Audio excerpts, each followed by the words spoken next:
Bismillahirrahmanirrahim. Assalamualaikum warahmatullahi wabarakatuh. Alhamdulillahirabbil alamin. Alladzi khalaqal mauta wal hayata liyabluwakum ayyukum ahsanu amala wa huwal azizul ghafur.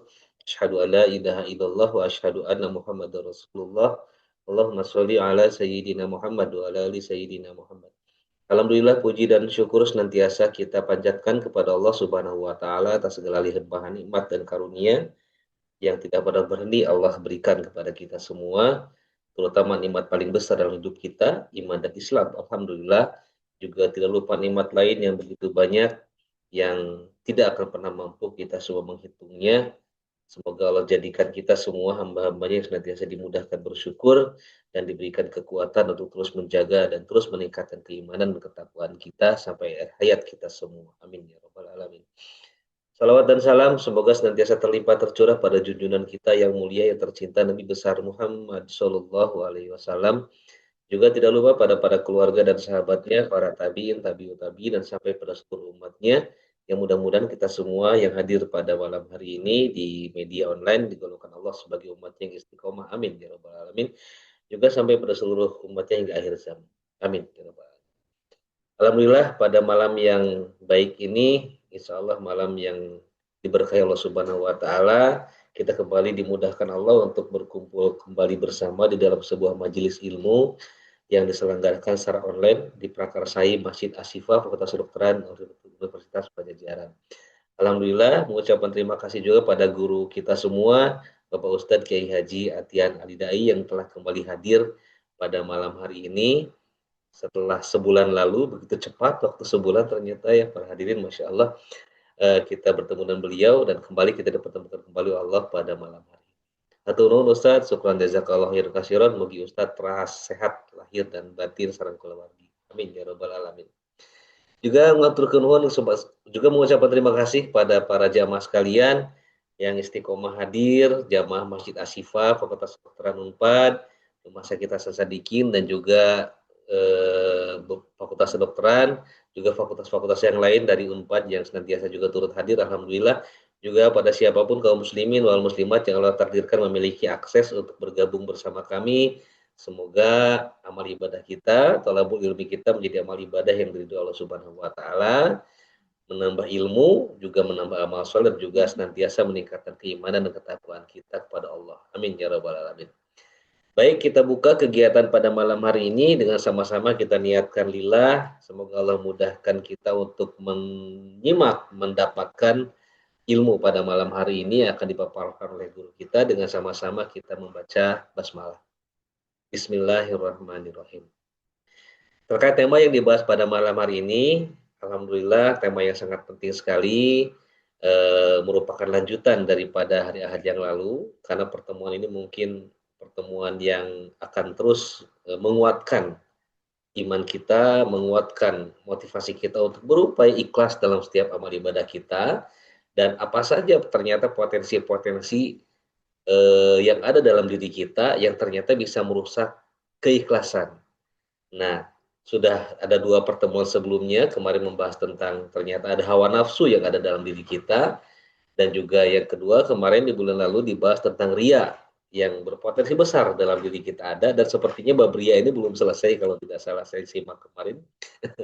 Insya Allah pada malam ini mungkin akan dilanjutkan lebih mendalam lagi oleh Pak Kiai tentang eh, yang merusak keikhlasan dalam diri kita, bab ria, begitu mungkin barangkali. Baik, langsung saja pada guru kita, waktu dan medianya kami persilakan. Mangga Ustaz.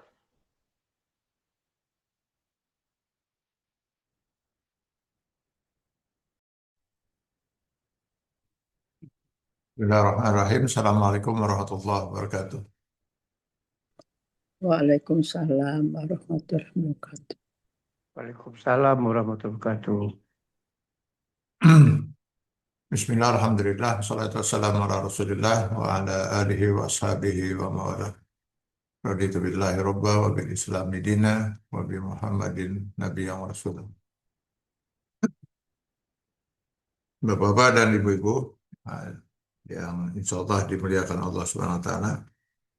Seperti tadi disampaikan bahwa kita masih sedang membahas satu tema yang sangat-sangat penting, sangat mendasar untuk menentukan diterima atau tidaknya ibadah kita. Sungguh sangat ironis sekali kalau sekian puluh tahun kita menjalani kehidupan dan tidak pernah berhenti dari beribadah pada Allah. Andai kata nauzubillah di yaumil akhir, lalu Allah menyatakan nol untuk semua ibadah yang kita perbuat. Karena tadi bahwa sebuah ibadah hanya akan diterima oleh Allah jika ibadah itu dilakukan oleh Allah semata-mata ikhlas menggapai ridha Allah Subhanahu wa taala. Kita sudah berbicara tentang hakikat apa itu ikhlas, lalu kemudian apa saja yang bisa merusak keikhlasan. Kita sudah bicara pertama adalah hawa nafsu, dan hawa nafsu ini bukan hanya saja merusak keikhlasan, bahkan dialah yang mendorong manusia untuk kufur kepada Allah, tidak mau menerima aturan dan hukum Allah jika aturan dan hukum Allah itu tidak sejalan dengan hawa nafsunya. Itu yang terjadi dalam kehidupan manusia sepanjang masa dan yang dihadapi oleh para nabi. Bahkan hawa nafsu pula yang mendorong Bani Israel bukan hanya saja menolak aturan dan hukum Allah yang tidak sejalan dengan hawa nafsunya, bahkan nabi yang diutus untuk membawa risalah Allah pun akhirnya mereka bunuh. Ada 39 nabi yang pernah dibunuh oleh Bani Israel. Kita sudah bahas itu semua, bahkan sudah kita bahas juga bagaimana konsep Islam di dalam mengatasi hawa nafsu itu.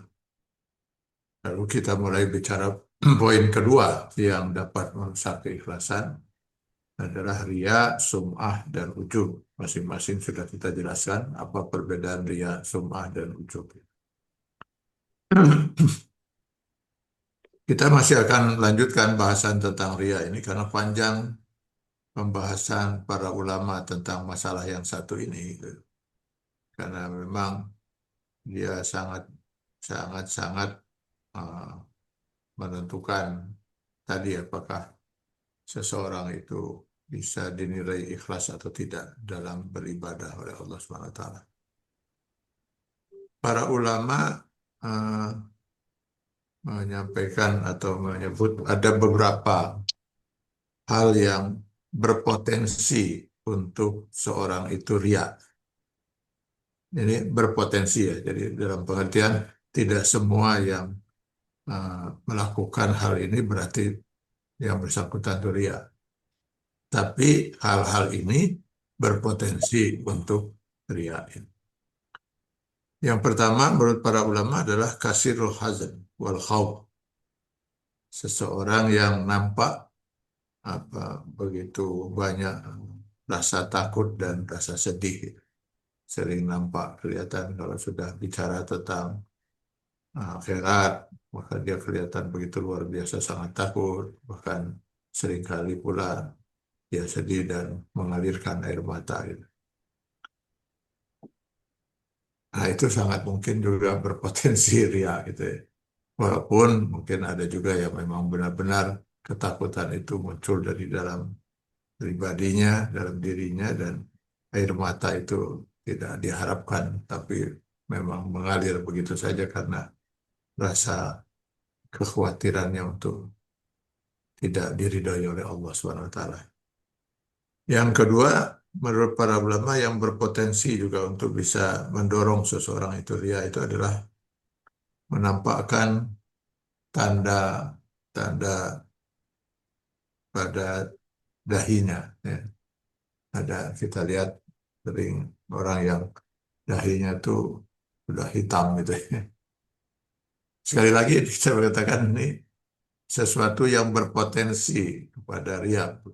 Belum tentu yang bersangkutan itu ria, karena nanti urusannya ada di dalam hati. Tetapi para ulama mewanti-wanti bahwa hati-hati mungkin apa yang sering nampak pada jidat seseorang warna hitam itu apakah benar itu muncul saja tanpa diinginkan atau memang sengaja dibuat gitu untuk menunjukkan pada orang lain jika uh, dia itu orang yang ahli ibadah yang senantiasa sujud di hadapan Allah, saking sering sujud dan saking lamanya maka jidatnya pun jadi hitam gitu. Ya, walaupun memang uh, kalau memang itu karena lama sujud, saya kebetulan belum pernah melihat uh, ibu-ibu itu, wanita yang jidatnya hitam gitu. Apakah karena ibu-ibu tidak pernah sujud atau tidak pernah lama sujud itu ya? Tidak pernah lama sujud. Iya, Tidak iya. hitam. Jadi kalau memang orang yang lama sujud atau sering biasa sujud itu jidatnya jadi hitam, padahal banyak ibu-ibu yang lebih sering sujud daripada bapak-bapak itu. Tapi jidatnya kan tidak hitam. Jadi sekali lagi ini bukan berarti kita lalu menganggap semua yang jidatnya hitam itu ria gitu ya. Mungkin juga ada yang tidak ada maksud seperti itu, memang sudah hitam saja. Padahal tidak dimaksudkan atau diatur atau dibuat agar dia jadi hitam. Yang ketiga, kata para ulama, yang berpotensi ria juga adalah seorang ketika menampilkan dirinya hidup sederhana gitu. Seperti dia sudah tidak mencintai dunia gitu. Dengan pakaian yang seadanya gitu. Nah itu juga. Atau bahkan dia menunjukkan dengan berpakaian yang memberikan kesan kalau sekarang ini sedang dibesar-besarkan itu pakaian apa yang mirip-mirip pakaian orang-orang Arab gitu ya. Atau misalnya dengan memakai celana yang cingkrang gitu ya. Ya kita kita sudah pernah membahas itu bahwa masalah celana cingkrang itu ya, bahwa uh, itu berasal dari kondisi di awal kondisi di zaman Rasulullah SAW, yaitu mereka yang memanjangkan gamisnya atau celananya itu dianggap sebagai orang yang sombong gitu ya. Karena ya pada masa itu memang di zaman Rasulullah SAW nggak ada pabrik tekstil gitu ya, sehingga saya pernah baca riwayat di zaman Umar bin Khattab ketika beliau jadi khalifah itu eh, beliau pernah didatangi oleh putranya Abdullah bin Umar. Lalu Abdullah mengatakan, ayah belikan saya baju baru. Umar bin Khattab marah lalu mengatakan, apakah karena kamu anak khalifah, kepala negara, lalu kamu ingin baju kamu itu lebih baik dari yang lain. Kata Abdullah bin Umar, putra Umar ini, oh tidak, sebaliknya ya.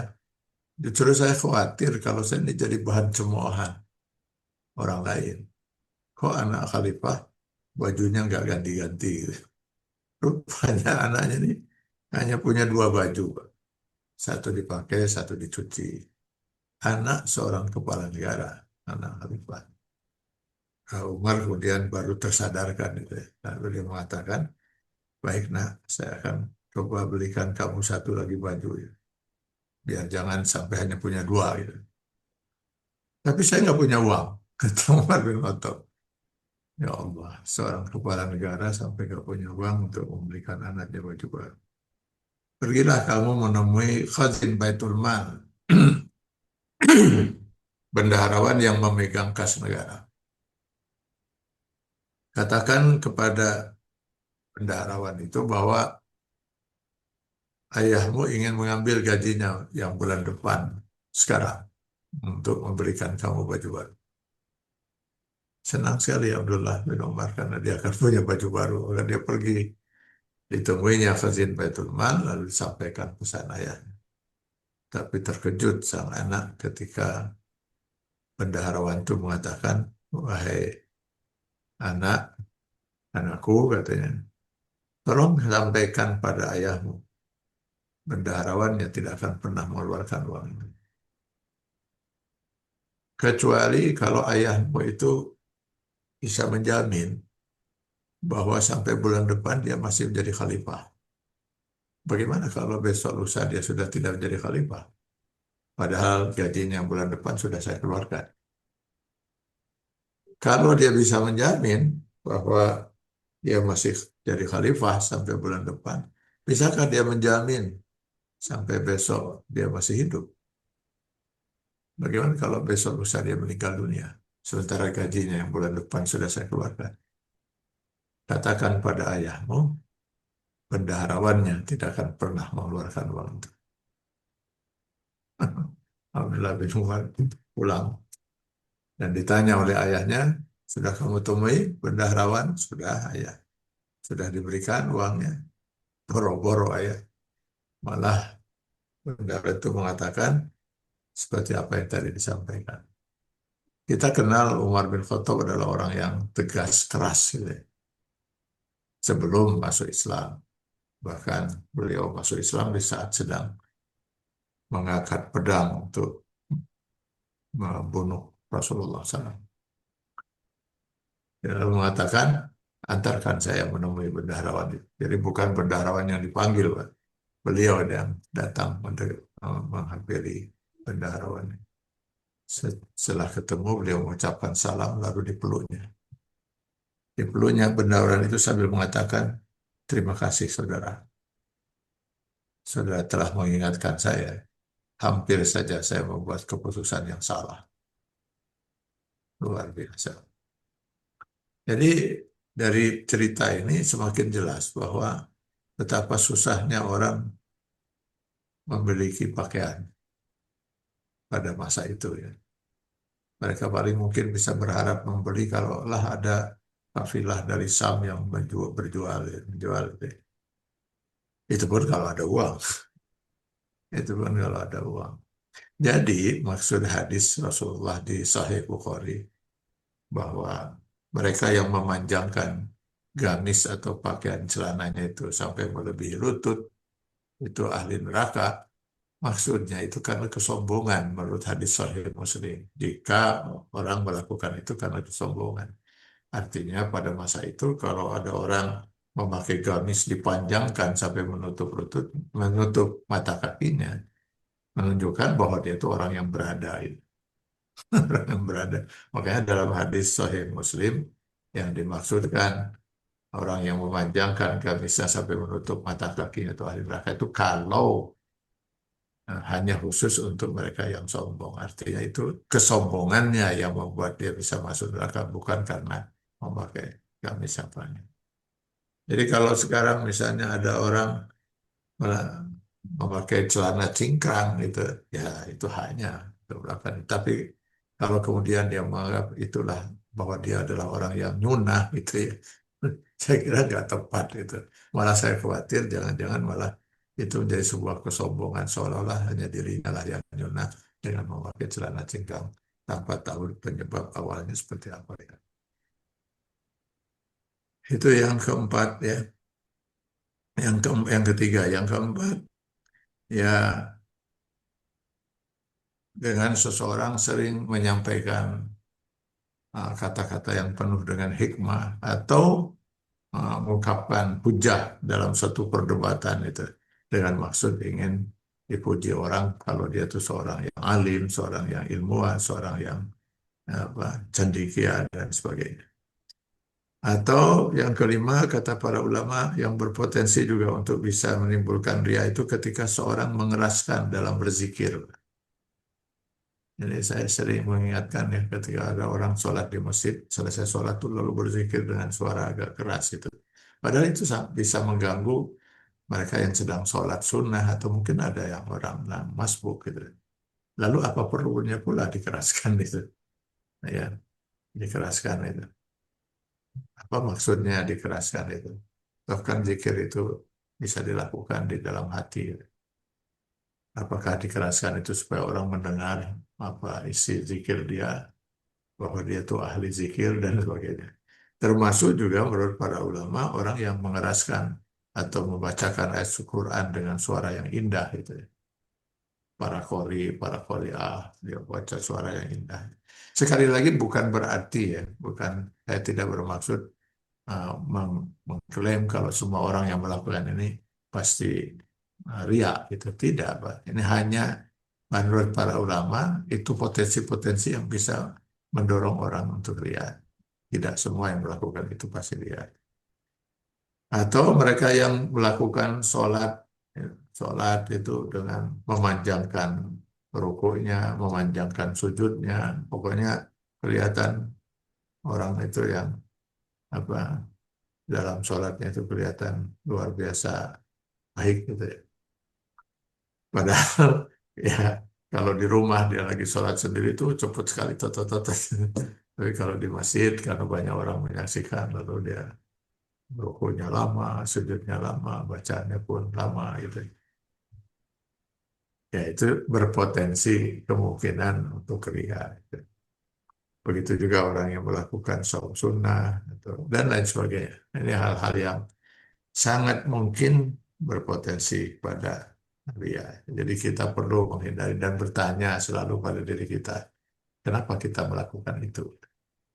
Apakah itu murni karena Allah Subhanahu wa taala atau ada dorongan ingin dipuji oleh orang lain, ingin dilihat oleh orang lain, ingin didengar oleh orang lain. Kalau ingin dilihat, itu riya. Kalau ingin didengar, yaitu sum'ah.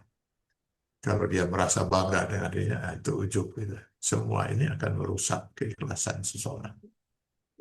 Itu rusak keikhlasannya, maka rusak pula ibadahnya. Nauzubillah mencari. Nah, Bapak dan Ibu sekalian, sekarang kita akan mencoba melihat bagaimana pendapat para ulama soal ketika ada seorang punya kecenderungan untuk melakukan satu perbuatan ibadah yang didasari dengan ria. Apakah ketika seseorang misalnya beribadah gitu ya, 99% niat dia itu adalah lillahi ta'ala. Cuma 1% dia ingin dipuji oleh calon mertua misalnya, atau oleh atasannya, atau oleh majikannya, atau oleh siapapun lah, gitu. Apakah ibadah itu diterima oleh Allah? Padahal hanya 1% ria itu. Nah, disinilah mulai kita akan melihat bagaimana sengitnya perdebatan di kalangan para ulama soal soal masalah ini.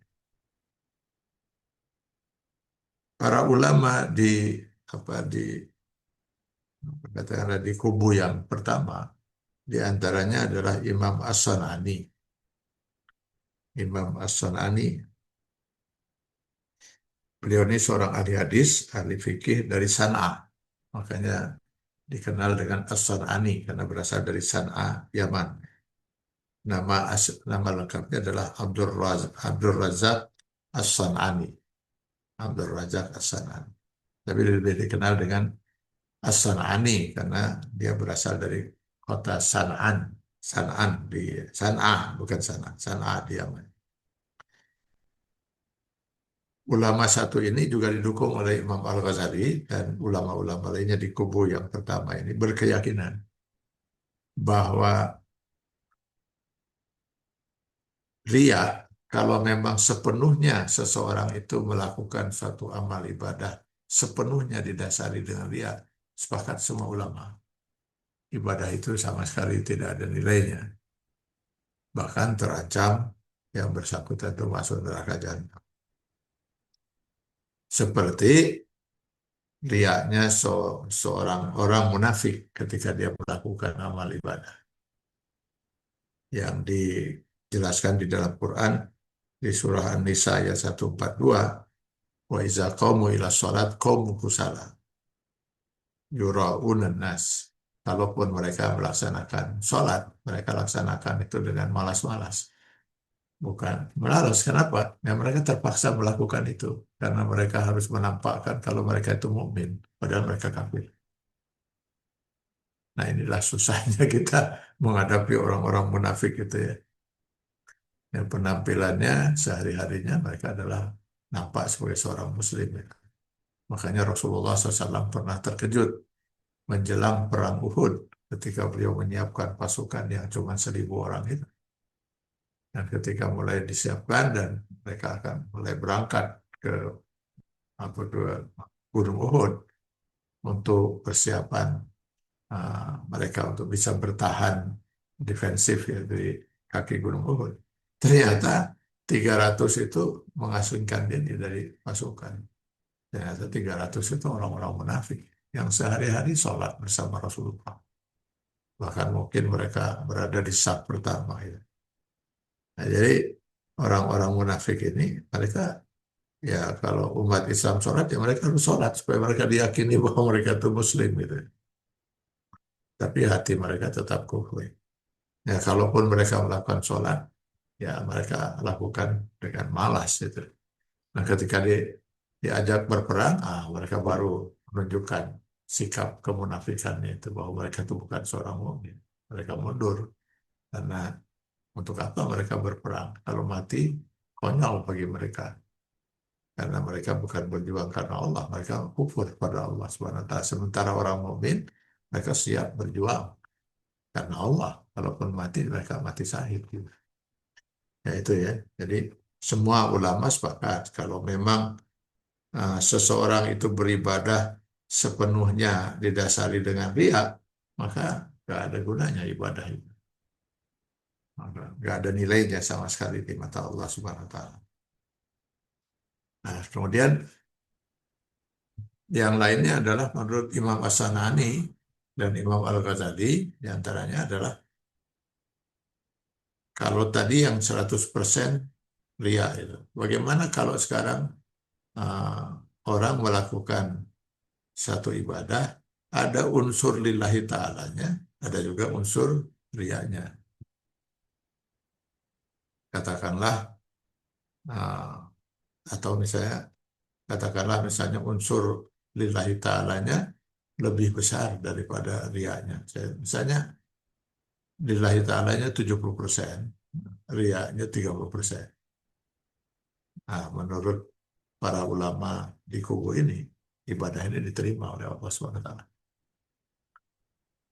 Diterima. Itulah sebabnya kenapa nanti masing-masing manusia itu punya tingkatan ibadah yang berbeda-beda di sisi Allah. Itulah sebabnya kenapa Allah menyiapkan ada 100 kelas di surga. Karena masing-masing yang masuk surga itu membawa amal yang berbeda-beda. Jadi kalau unsur ikhlasnya itu 70%, bukan unsur ikhlas, unsur lillah ya, karena kalau sudah ada unsur ini, ikhlasnya sudah.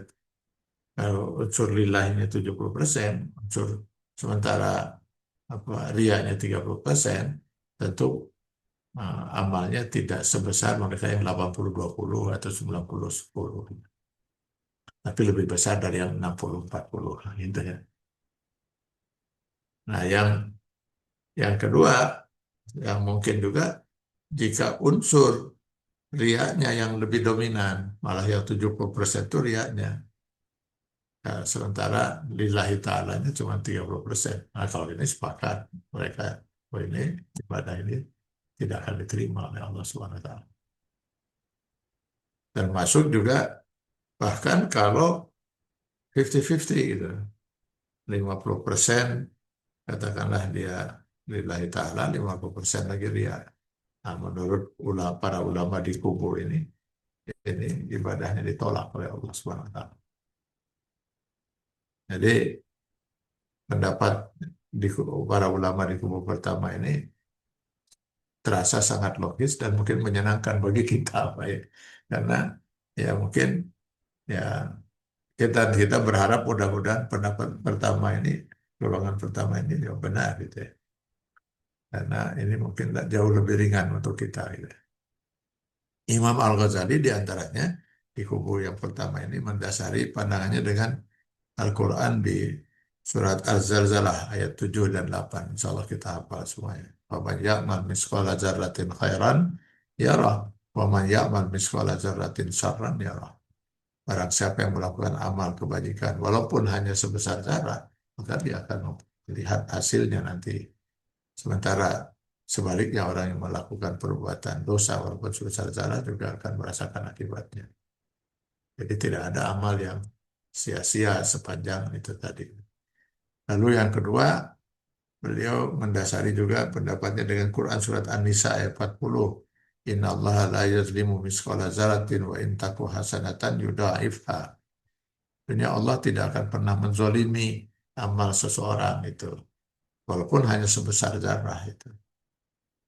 Apabila itu amal itu baik, maka Allah bahkan berkenan untuk melipat gandakannya. Nah, itu di dalam hadis itu di dalam Al-Quran dijelaskan dalam hadis, lebih jelas lagi dalam hadis itu ada sampai 70 kali gitu. Apa dilipat gandakan amalnya.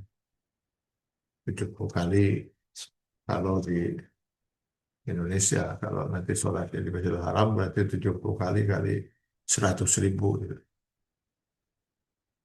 Dan kalau di bulan Ramadan jatuh Lailatul Qadar berarti 70 kali kali 100.000 kali 1.000 bulan. Subhanallah. Ya. Kalau amal ibadah seseorang itu diterima. Ini kalau lihat pendapat para ulama di kubu pertama ini cukup menenangkan kita ya. Ya, artinya kalaupun ada unsur riya selama yang dominan adalah niat kita lillahi ta'ala, amal kita diterima itu oleh Allah Subhanahu wa taala. Yang agak kita membuat ngeri adalah pendapat para ulama di kubu kedua. Di antaranya ini apa dinyatakan oleh Imam Al-Qurtubi. Imam Al-Qurtubi ini imam yang mungkin terkenal dengan tafsirnya, tafsir Al-Qurtubi. Lalu juga didukung juga oleh Al-Muhasibi, ya, yaitu Al-Haris Al-Muhasibi. Jadi di kubu yang kedua ini mereka berkeyakinan tidak bisa. Sebuah amal ibadah sekecil apapun unsur ria ada di dalamnya, itu ditolak oleh Allah SWT. Jadi kalau ada seorang misalnya beribadah 90% lillahi ta'ala, 99 bahkan, 99% lillahi ta'ala. 1% kepujian itu ingin dipuji oleh orang lain, nah, ria gitu ya. Maka ibadah itu batal, tidak ada nilainya di mata Allah Subhanahu wa taala. Karena menurut keyakinan mereka ya Allah itu tidak ingin disekutukan baik dalam kemusyrikan yang besar maupun kemusyrikan kecil seperti ria itu tadi. Musyrik sekecil apapun tetap musyrik gitu. Dan sekecil apapun unsur ria, dia sudah bukan ikhlas lagi menurut pandangan mereka. Karena ikhlas itu seperti yang pernah kita jelaskan di awal penjelasan dulu, ikhlas itu bermakna murni. Diambil dari Quran surat An-Nahl 66, lalu di Al-Isra 32 itu ya, bahwa sesuatu dikatakan murni itu manakala sesuatu itu tidak bercampur dengan barang lain. Jadi segelas susu murni, ya itu segelas susu murni. Jadi kalau kita sudah masukkan kopi sedikit, samet itu, maka dia sudah bukan susu murni lagi. Bahkan sebutannya pun bukan air susu, tapi susu kopi kan. Gitu. Tidak bisa beralasan lagi katanya bahwa kan kopinya cuma sedikit ya. Bagaimanapun sedikitnya si kopi itu sudah membuat susu itu sudah tidak murni. Nah ini pendapat mereka. Jadi bagaimanapun apa niat riaknya itu pujian atau cuma 1%, dia sudah tidak membuat seseorang itu ikhlas. Karena ikhlas itu harus 100%, harus murni dia, tidak boleh bercampur dengan barang lain. Mereka ambil contoh misalnya bagaimana rusaknya satu lingkungan, misalnya satu ruangan yang tiba-tiba mohon maaf misalnya diambil kotoran kucing gitu ya, taruh di ruangan gitu. Maka itu akan rusak ruangan itu hanya gara-gara kotoran kucing satu kepal misalnya. Atau mereka mengambil contoh yang lain, air minum misalnya satu gelas misalnya, lalu kita masukkan beberapa tetes racun itu, maka siapa yang berani meminum air itu lagi? Dia sudah tercemar gitu, walaupun hanya beberapa tetes. Nah, jadi mereka ingin mengatakan dengan contoh-contoh ini bahwa keikhlasan itu pasti akan rusak gitu, akan rusak di mata Allah, walaupun hanya katakanlah hanya 1-2% unsur rianya. Apalagi kalau sampai puluhan persen itu rianya, menurut keyakinan mereka itu. Maka mereka juga mendasari terutama kepada hadis yang pernah kita kemukakan itu. Bayangkan seorang sudah mengorbankan nyawanya di medan perang itu. Yang kita kalau dengar itu, wah ini orang sahid itu ya surga. Tapi ternyata dalam hadis sahih Bukhari itu, Muslim juga menyatakan bahwa orang yang mati di medan perang membela ada mati di medan perang gitu, melawan orang kafir misalnya, itu nanti ada di neraka yang kemudian dicampakkan ke dalam, di akhirat dicampakkan ke dalam neraka jahanam. Lalu kenapa dicampakkan oleh Allah ke dalam neraka jahanam? Padahal dia sampai mengorbankan nyawa berperang itu di pas dalam ikut dalam pasukan umat Islam. Ya, karena dalam hal itu dikatakan Allah yang maha mengetahui hati manusia. Dia waktu itu berperang bukan karena Allah, tapi karena ingin dipuji sebagai orang yang pemberani. Begitu juga dalam hadis itu dikatakan orang yang berilmu, yang mengajarkan ilmunya, atau yang baca Al-Quran dengan suara yang indah, itu juga kemudian nanti dicampakkan ke dalam neraka jahanam hanya karena ya Allah yang maha tahu hati manusia, bahwa dia melakukan semua itu bukan karena Allah Subhanahu wa taala.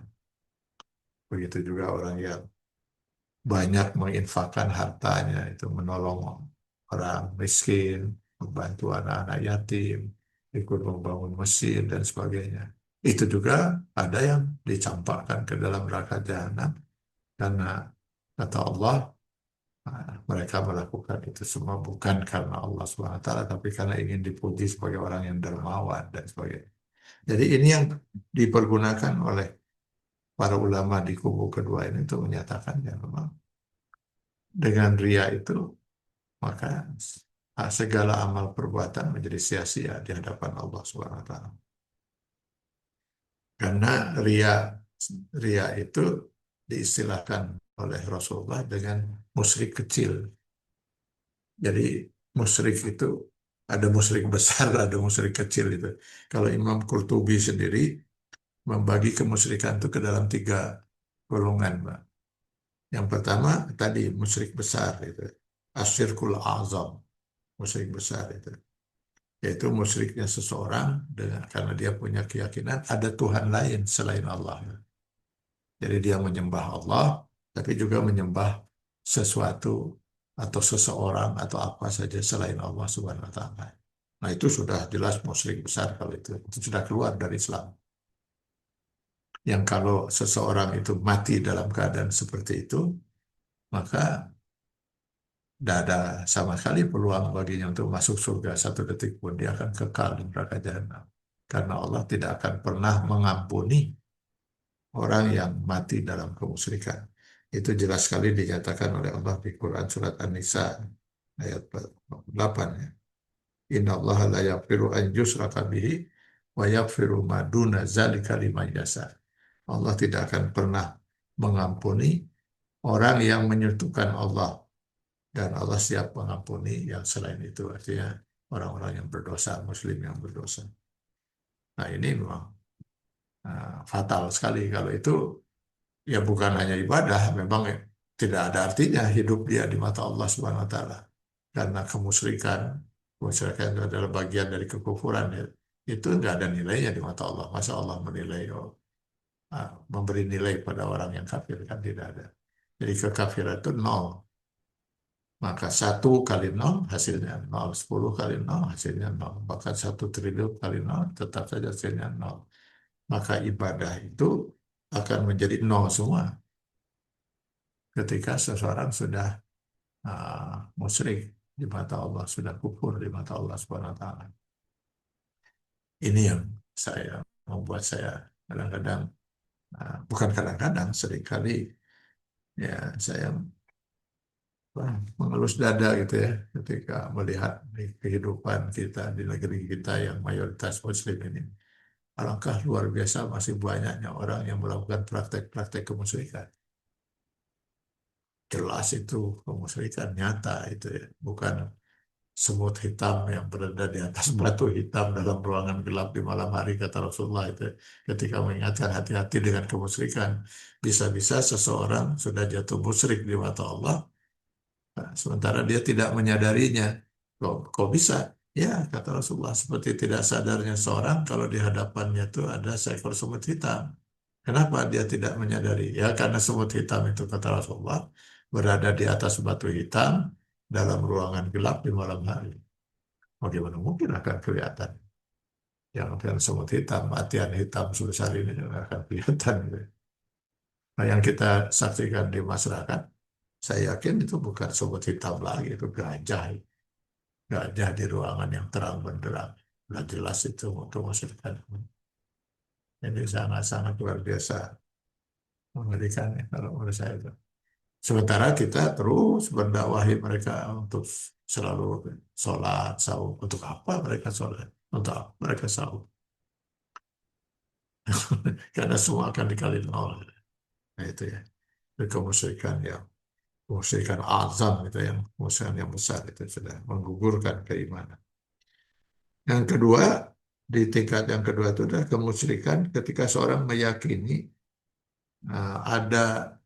ada seseorang atau sesuatu yang yang apa, bisa bermanfaat, memberi manfaat lah kepada orang itu, gitu.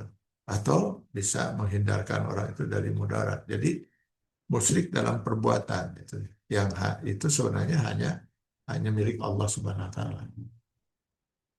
Misalnya hanya Allah lah yang Maha Kuasa memberi rezeki. Nah, dia meyakini bahwa barang itu atau sesuatu itu juga menjadi jalan untuk dia memperoleh rezeki. Maka dia menyembah barang tersebut. Gitu ya. Maka itu sudah musyrik. Gitu. Ini sudah masuk musyrik besar. Gitu. Musyrik karena menyekutukan Allah dengan sesuatu. Dan sesuatu itu adalah makhluk ciptaan Allah. Misalnya dia meyakini bahwa batu tertentu itu batu yang apa, bukan sembarang batu gitu. Batu keramat misalnya gitu. Nah, atau misalnya ini keris pusaka itu, atau keris keramat gitu ya. Itu sudah musyrik, Pak. Ketika seorang meyakini batu itu bukan batu, maka dia sudah musyrik karena batu itu ya tetap batu, nggak pernah berubah. Jadi makhluk Allah itu sebenarnya kan, kalau kita bagi itu pertama benda padat gitu, seperti batu itu ya. Itu makhluk paling rendah dia. Di atasnya itu adalah tumbuh-tumbuhan. Karena lebih tinggi dia dari benda padat, karena tumbuh-tumbuhan itu bisa tumbuh dari kecil menjadi besar. Ya, yang lebih tinggi dari tumbuh-tumbuhan adalah hewan. Dia punya sifat benda padat, gitu. Kalau dilempar ke atas, jatuh ke bawah.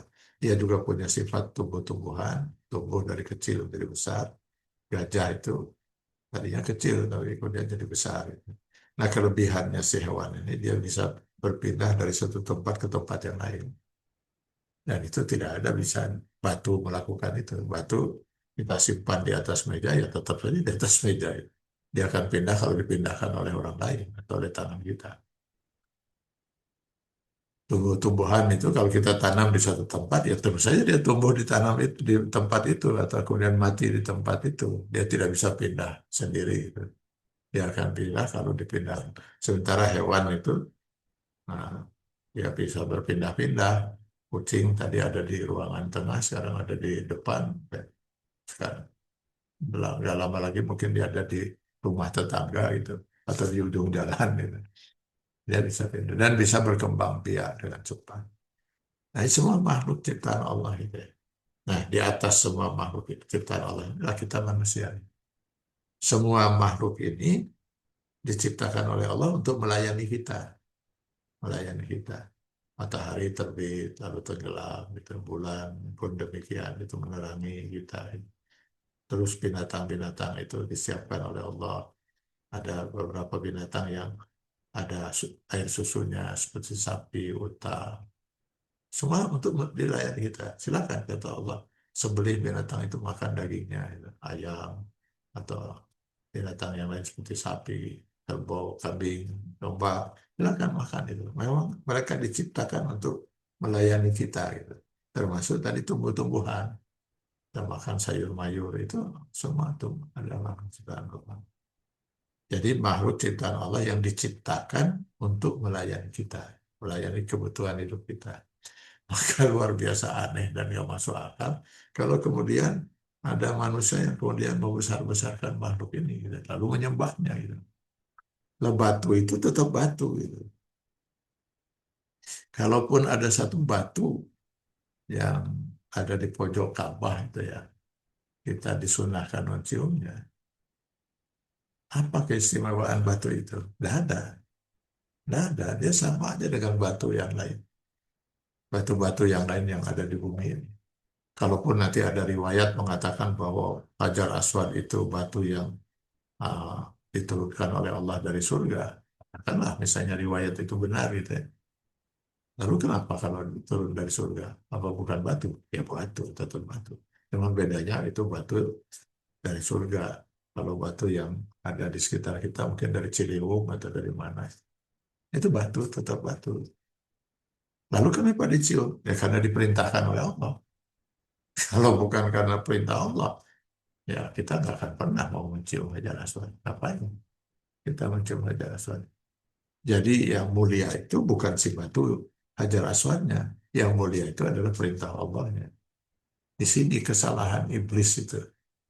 Ketika diperintahkan sujud pada Adam, malaikat itu langsung sujud. Karena itu perintah Allah. Nah si iblis lah main dengan logikanya. Gitu. Lalu dia mengatakan, "Loh, siapa yang lebih mulia? Saya dan Adam manusia. Ya. Kami diciptakan dari bahan api, sedangkan manusia diciptakan dari bahan tanah. Kami lebih mulia, masa kami yang harus sujud? Harusnya Adam dong yang sujud. Ini kata Allah bukan urusan siapa mulia, siapa tidak mulia. Ini urusannya adalah perintah saya. Yang mulia itu perintah Allah. Maka itu sebabnya nanti bagi jemaah haji, ya, kalau mampu dia akan mencium Hajar Aswad dan dapat pahala sunnah, karena hukumnya hanya sunnah saja. Tapi nanti di tanggal 10, 11, 12 Zulhijjah, nah dia akan berkewajiban untuk melempar batu. Yaitu Jumratul Ula, Jumratul Wusta, Jumratul Aqabah. Masing-masing 7 kali. Itu. Dilempar pakai apa? Pakai batu juga. Jadi ada batu yang diwajibkan untuk dilempar pakai batu juga. Lah bedanya batu yang ada di Mina, di Jumratul Ula, Jumratul Wusta, dan Aqabah itu, apa bedanya dengan Hajar Aswad? Tidak ada, sama-sama batu. Yang membedakannya itu Allah memerintahkan yang satu untuk dicium, yang satu untuk dilempar. Hati-hati kita dengan akidah ini bergeser sedikit saja, saya jatuh pada kemusyrikan. Jadi kayu itu tetap kayu. Apakah dia dalam bentuk gerobak, apakah nanti dalam bentuk kereta, gitu ya, ada yang disebut kereta kencana atau ya tetap kayu, tetap kayu. Jadi kalau kita kemudian mengagung-agungkannya, lalu bahkan sampai menyembah-nyembahnya, ya musyrik. Musyrik itu semua udah. Gitu ya. Nah, kalau sudah jatuh pada fungsi kan, maka seluruh karya manusia sudah nggak ada nilainya di mata Allah Subhanahu wa Ta'ala. Gitu ya. Karena sudah gugur keimanannya. Amal itu baru menjadi amal soleh kalau didasari oleh iman. Makanya selalu di dalam Al-Quran, ketika Allah mau menyebutkan amal yang soleh itu selalu didahului dengan amanu, amanu wa amilus solehat, amanu wa amilus solehat. Artinya kalau tidak amanu, ya tidak ada amal soleh itu. Amal yang salah. Jadi ini saya Perlu ingatkan lagi karena suasana ini di kita di Jawa Barat mulai terasa itu ya, makin gencar itu ya. Nah, yang ketiga, nah itu yang disebut dengan musyrik kecil. Musyrik kecil itu ya ria. Dia musyrik bentuknya. Kenapa? Dia meniatkan beribadah karena Allah, lalu juga untuk calon mertua atau calon majikannya atau majikannya atau siapa tetangganya atau saudaranya ingin dipuji kan itu. Artinya dia sudah menyentuhkan, tapi menyentuhkan ini tidak menganggap si majikan itu sebagai Tuhan, sebagai ilah. Dia hanya ingin dipuji saja, tapi tetap itu sekutu, tapi musyrik yang ringan, tidak mengeluarkan seseorang dari keislamannya, tidak gugur keimanannya, tidak gugur keislamannya. Cuman itu bisa merusak amal ibadah. Allah tetap tidak mau menerima. Allah ingin seorang beribadah itu murni untuk Allah gitu. Nah, menurut kubu ini yang namanya murni harus 100%. Nah, itu ya. Ya, harus 100%, tidak bisa 90%, tidak bisa 99%. Harus 100%. Jadi mereka juga mengumpulkan banyak hadis itu ya, kubu yang kedua ini.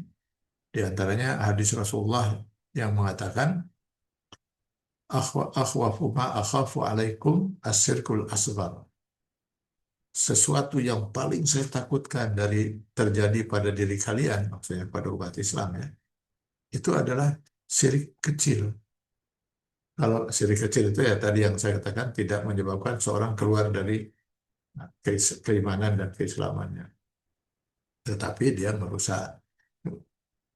Kenapa itu yang lebih ditakutkan? Kok Rasulullah tidak mengatakan saya takut kalau seorang itu melakukan syirik besar, yaitu yang membuat keluar.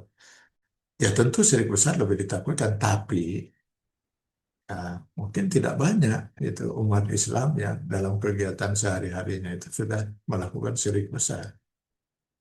Tetapi kalau untuk syirik kecil, mungkin sangat banyak umat Islam itu yang kenapa Rasulullah takut itu ya. Karena sangat mungkin banyak sekali umat Islam yang tergelincir dalam musyrik kecil. Mudah-mudahan hanya sedikit yang tergelincir dalam musyrik besar. Tapi kalau dalam musyrik kecil, kata Rasulullah, pasti banyak itu. Itu ketika ditanya oleh para sahabat, apa sih Rasul yang dimaksud dengan syirik kecil itu? Beliau menjawab, ria. Ria, ria itulah musyrik kecil. Di mana nanti, kata Rasulullah SAW, di akhirat nanti, yaqulullahu azza wa jalla lahum, yawma yujazil ibad bi'amalihim. Maka pada hari kiamat itu ketika masing-masing orang itu akan disidang oleh Allah Subhanahu wa taala di pengadilan di yaum hisab, Allah akan mengatakan izhabu ilal ladzina kuntum turaun. Pergilah kamu temui orang atau sesuatu yang kamu orang lah yang kamu jadikan sebagai sekutu saya dalam beribadah. Misalnya dia tadi sholat karena ingin dipuji oleh majikan. Nah, temuilah majikanmu, kata Rasul, kata Allah Subhanahu wa taala. Dia ingin waktu itu sholat dipuji tetangganya. Nah, temui tetanggamu itu dulu. Maka temui dan mintalah mereka memberikan balasan pahala padamu. Jangan mengharap balasan dari saya, kata Allah. Nah, ini hadis dipergunakan oleh kubu yang kedua ini untuk meyakinkan bahwa ria itu sekecil apapun Allah menolaknya. Lalu ada lagi hadis yang meriwayatkan pernah seorang bertanya kepada Ibadah bin As-Samit. Dia bertanya pertanyaan seperti ini. Saya berperang di jalan Allah dengan mengharapkan ridha Allah dan pujian dari orang-orang mukmin. Nah, jadi dia bertanya bagaimana ini? Kalau saya berperang di jalan Allah dengan mengharapkan ridha Allah, tapi juga mengharapkan pujian. Artinya ini yang kita bicarakan itu ya, bahwa ikhlasnya tidak murni 100%. Maka beliau menjawab, faqala la syai'in laka. Kamu tidak memperoleh pahala sedikit pun. Dia mengulang lagi pertanyaan itu sampai 3 kali, tapi jawabannya tetap sama. Kamu tidak akan memperoleh apa-apa ketika kamu menyekutukan Allah dalam niat ibadahmu. Seperti itu. Dan setelah dia menyatakan yang ketiga itu, dia lalu membacakan hadis, di mana dalam hadis itu Allah mengutip firman Allah, aku adalah yang paling tidak patut untuk disekutukan, kata Allah. Maka barang siapa yang melakukan amal perbuatan dengan menyebutkan aku dengan sesuatu, maka akan saya biarkan yang bersangkutan itu bersama yang dia sekutukannya. Dia sekutukan aku dengannya. Artinya seperti tadi, ya suruh kalau kamu ingin dapat pahala, mintalah dari orang yang kamu dulu di dunia ingin dapat pujian darinya. Karena Allah tidak mau menghargai sebuah amal yang tidak murni 100% diniatkan untuk Allah Subhanahu wa taala. Ada satu hadis lagi kita renungkan bersama. Suatu ketika kata Abu Sa'id Al-Khudri, suatu ketika kami sedang bicara dengan para sahabat membicarakan tentang bahaya Dajjal. Lalu tiba-tiba Rasulullah SAW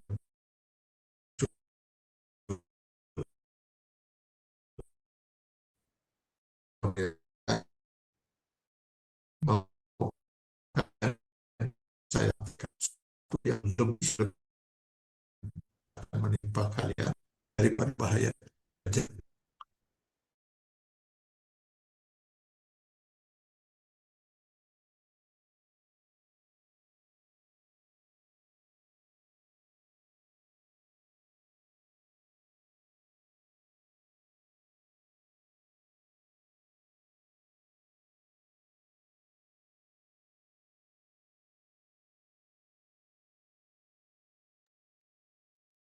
Halo, apakah Ustaz Atiannya terputus ya?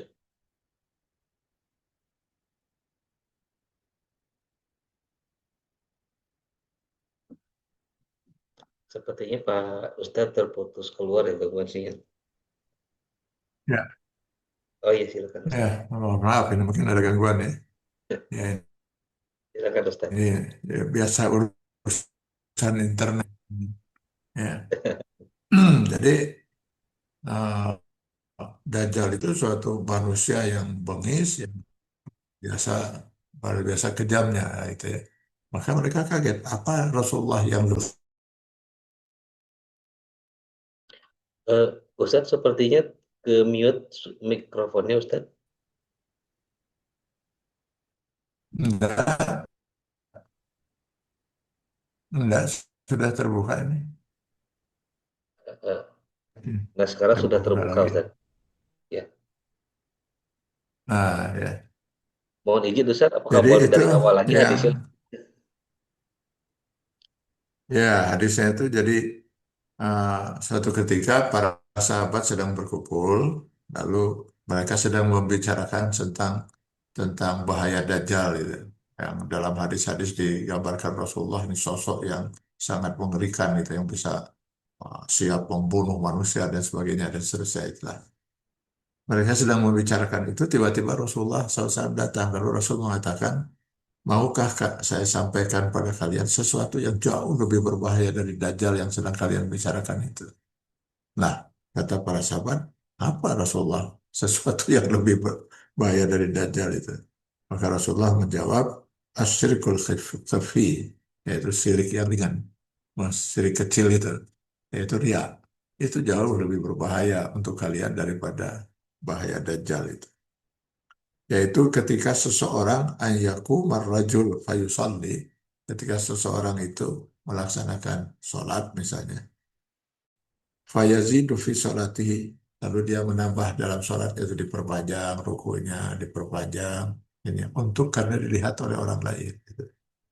Karena dia mengharapkan pujian dari orang lain kalau dia itu orang yang soleh. Nah, maka itu yang paling saya takutkan, kata Rasulullah. Nah, inilah hadis-hadis yang dipergunakan oleh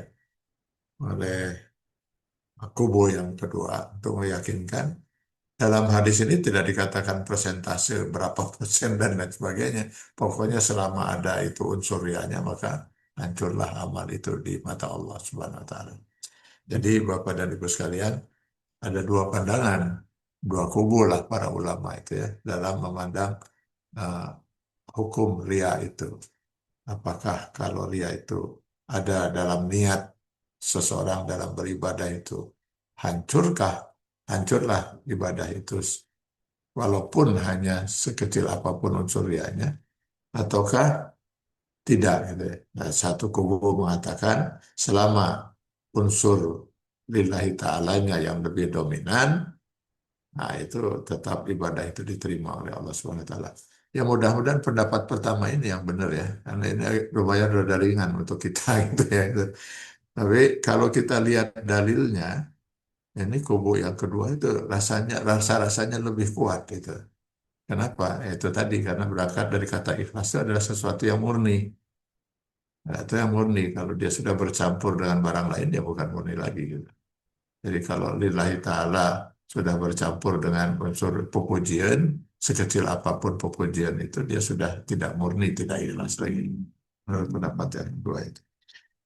Rasanya mungkin untuk kita sebaiknya ya kita berharap pendapat pertama itu yang benar, tapi jadikanlah pendapat yang kedua ini sebagai target optimal kita gitu. Mari kita berjuang untuk bagaimana memurnikan niat kita agar kita menjalani hidup dan termasuk beribadah pada Allah itu dengan 100% lillahi ta'ala gitu. Kalaupun kita belum mampu mencapai itu, ya mudah-mudahan Allah memaafkan atau mungkin mudah-mudahan pendapat yang pertama itu yang benar sehingga kita masih selamat juga. Tapi jadikan itu sebagai target kita dalam beribadah. Dan nampaknya ini masih akan kita bahas lagi mungkin dalam pertemuan karena nanti akan mulai lagi masalah Imam Al-Ghazali berpendapat lagi. Bukankah di ayat Al-Quran itu dibenarkan itu di Quran surat Al-Baqarah 198. Laisa alaikum junahun an tabtaghu fadlan min rabbikum. Bahwa seorang ketika berhaji itu boleh juga dengan sekalian berdagang gitu. Apakah itu Al-Quran membenarkan itu? Atau uh, juga Allah membenarkan kalau ada orang misalnya berperang di samping lillahi ta'ala dia juga mengharapkan mendapat bagian dari pampasan perang kalau perang itu berhasil dimenangkan gitu. Maka dia dapat pampasan perang. Nah, kalau dia berperang dengan mengharapkan pampasan perang kan dibenarkan.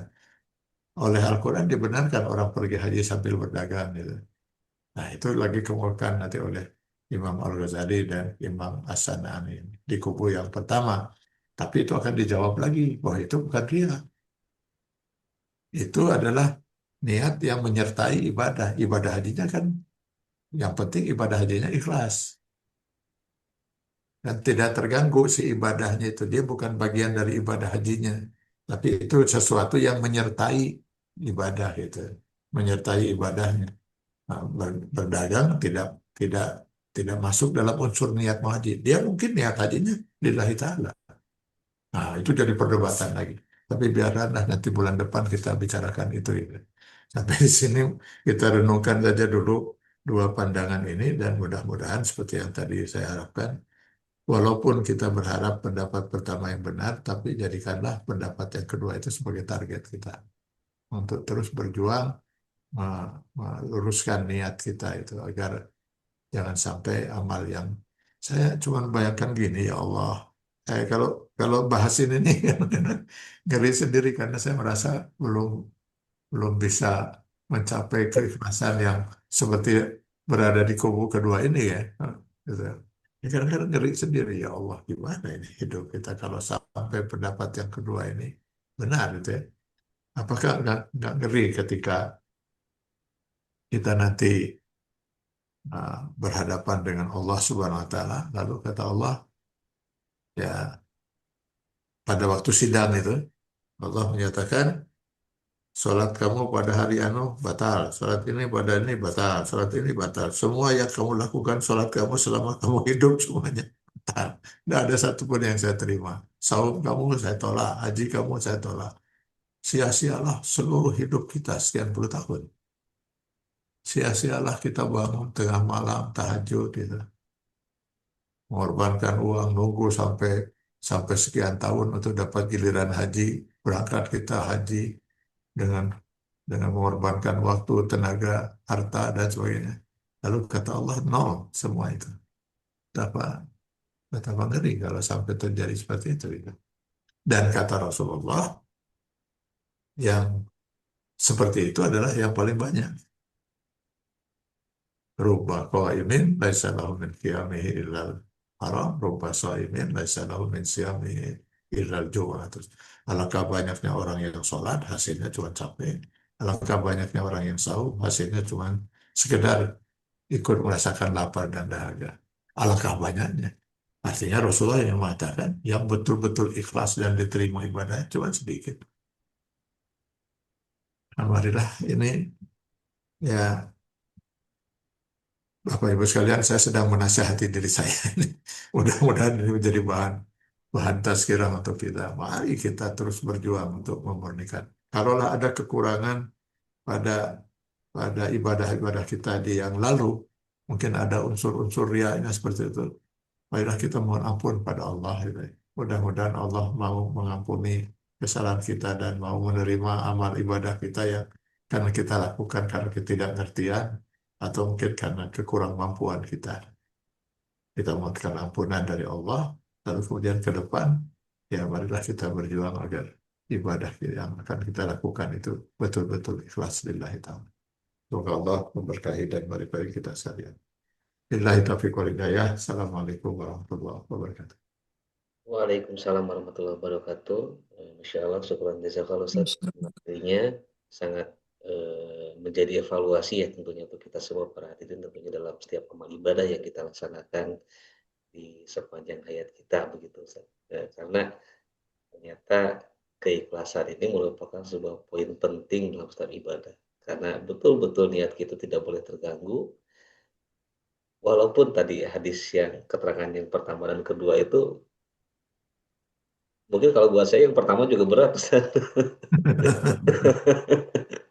Yang pertama juga berat Ustaz.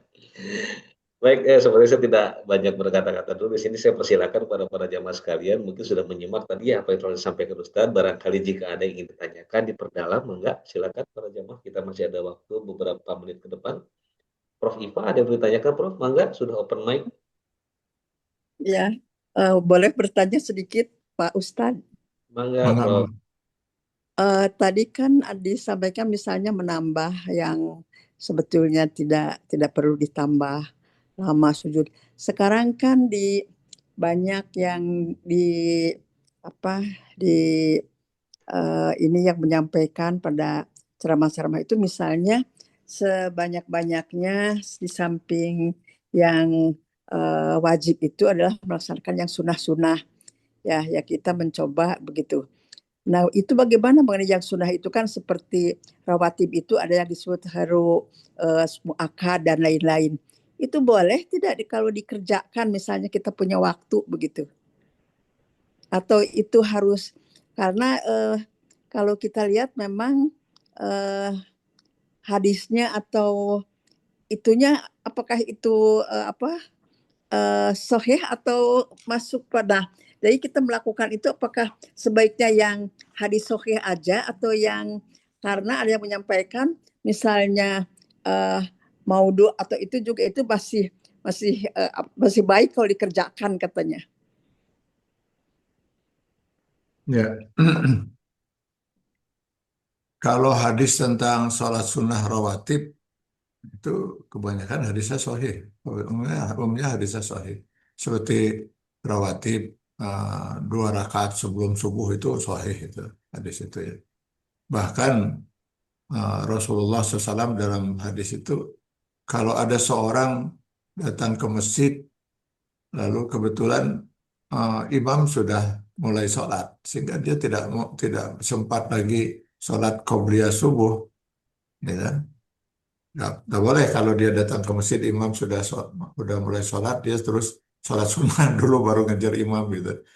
dia harus terus langsung saja sholat subuh bersama imam. Maka si rawatib qobliyah subuh itu dibolehkan untuk dilakukan setelah dia sholat sunnah. Saking pentingnya si sholat sunnah qobliyah subuh itu.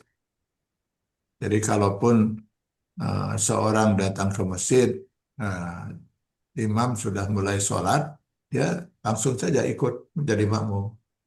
Lalu gimana nih qobliyahnya? Bisa dilakukan setelah sholat itu. Saking pentingnya sholat sunnah.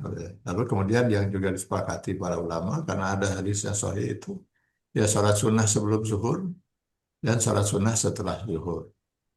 Lalu sholat sunnah setelah 2 rakaat setelah maghrib dan 2 rakaat setelah isya. Nah, yang diperdebatkan itu adalah yang sebelum asar, gitu ya, Belum asar ya. sebelum maghrib, gitu ya. Ya. Nah, itu ada hadisnya karena sebenarnya hadisnya sahih, cuman pemahamannya yang berbeda. Nah, ada hadis menyatakan bainal azanaini as-sholat. Di antara 2 azan itu ada sholat. Nah, di antara 2 azan itu diartikan itu dari satu sholat ke sholat lain oleh satu ulama sebagian ulama lagi mengartikan tidak, yang dimaksud di antara 2 azan itu azan dan qomat. Jadi setelah azan menjelang qomat itu ada sholat sunnah 2 rakaat. Nah, sehingga begitu azan maghrib ya sampai qomat ya silakan sholat sunnah 2 rakaat, tapi dia bukan muakkad gitu. Itu, ya, itu ya. Ya ada yang menyampaikan bahwa misalnya untuk rawatib itu kan yang baik itu kan 12 rakaat. Katanya kalau 12 rakaat itu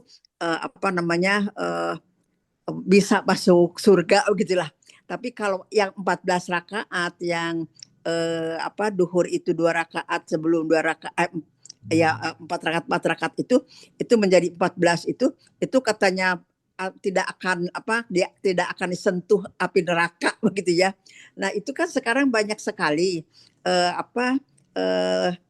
ceramah-ceramah yang selalu menyampaikannya bahwa ada zikir 11 kali misalnya Fatihah pada waktu Isya itu supaya bisa diampuni dosanya. Itu bagaimana sebetulnya? Karena hampir semua kalau kita lihat di YouTube itu selalu mengarah ke sana begitu. Ya. Apakah semudah itu diampuni dosa hanya dengan misalnya membaca surat-surat tertentu yang disarankan itu? Ya, kalau itu sunnah, itu kan tentu tidak punya nilai seperti itu kalau dia tidak melakukan yang wajib. Jadi gini, artinya kalau yang sunnah itu dilakukan setelah kewajiban-kewajiban dia dipenuhi, maka dia akan masuk surga pasti kan itu. Pasti, karena dengan melakukan yang wajib saja sebenarnya dia sudah punya hak untuk masuk surga, apalagi ditambah dengan yang sunnah-sunnah. Bukan berarti kalau yang sunnah dilakukan yang wajib itu lalu dia bisa masuk surga, kan nggak mungkin itu. Jadi pemahaman dari maksud hadis itu sama dengan gini. Ada hadis Rasulullah, mangkana akhir kalamu la ilaha illallah dakhala jannah. Barang siapa yang sampai akhir hayatnya dia tetap berpegang dan menyatakan la ilaha illallah pasti masuk surga.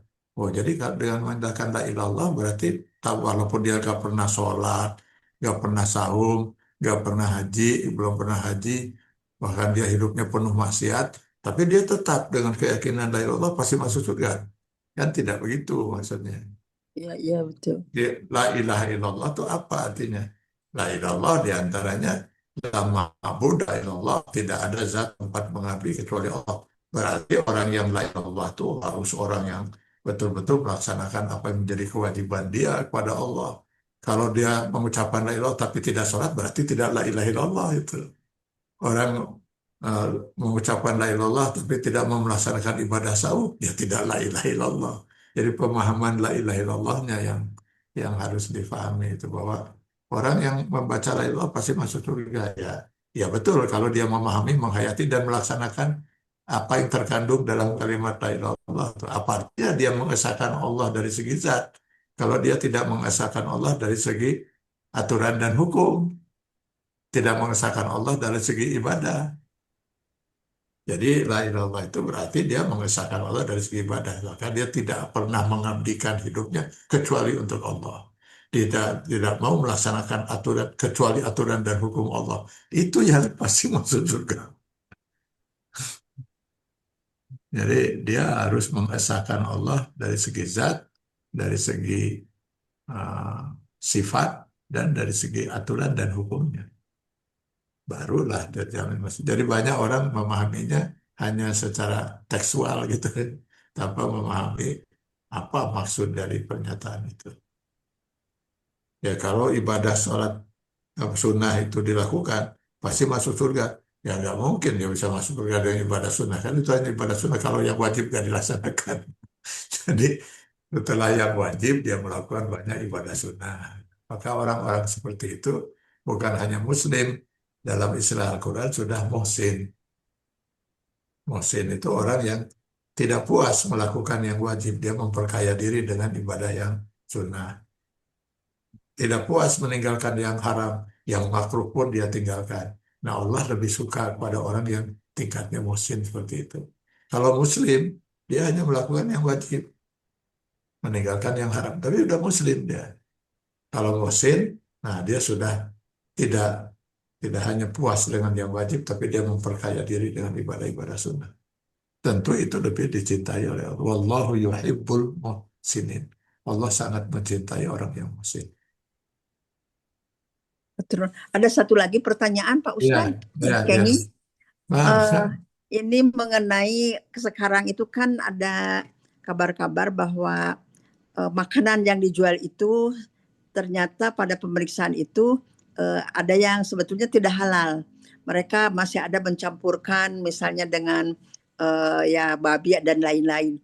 Nah itu bagaimana kita kalau kita misal terlanjur pernah jajan ke tempat itu dan kita kemudian jadi ganjelan kan, jadi ingat itu teh apakah yang kita pernah makan itu halal atau tidak. Nah itu bagaimana nih ya untuk menghilangkan keraguan itu karena kita kan tidak tahu.